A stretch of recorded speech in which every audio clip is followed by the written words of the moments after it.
سوال یہ پوچھا گیا ہے کہ اگر کوئی ایک مرد ایک عورت اور اس کی بیٹی دونوں کے ساتھ زنا کرتا ہے تو کیا بعد میں اس کی بیٹی کے ساتھ وہ نکاح کر سکتا ہے یا نہیں؟ تو جواباً عرض ہے کہ جب انسان کسی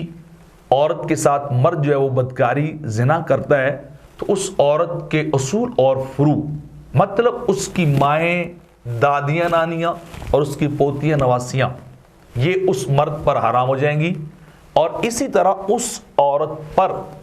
اس مرد کے اوپر نیچے کے رشتے جو ہے وہ ان کے باپ، دادا، چچا وغیرہ جو ہے اور اس کے بیٹے پوتے وہ آپس میں حرام ہو جاتے ہیں، اور ان کا آپس میں نکاح جو ہے وہ نہیں ہو سکتا۔ مصنف عبدالرزاق کے اندر ایک حدیث پاک ہے کہ آقا صلی اللہ علیہ وسلم کے پاس ایک آدمی آیا اور اس نے کہا حضور میں نے ایک عورت اور اس کی بیٹی کے ساتھ جاہلیت میں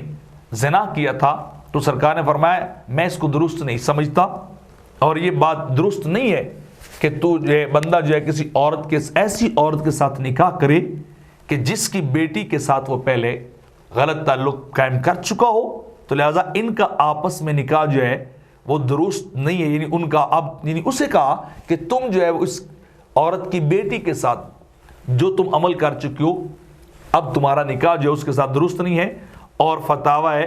شامی کے اندر بھی اسی بات کو اسی طرح نقل کیا گیا، عالمگیری کے اندر فمن زنا بامرأۃ حرمت علیہ امها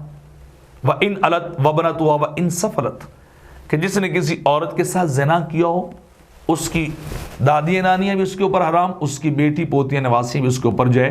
وہ حرام ہو جاتی ہیں۔ تو لہٰذا ایسی صورت میں نکاح درست نہیں ہوگا، اس سے انسان کو اوائڈ کرنا چاہیے۔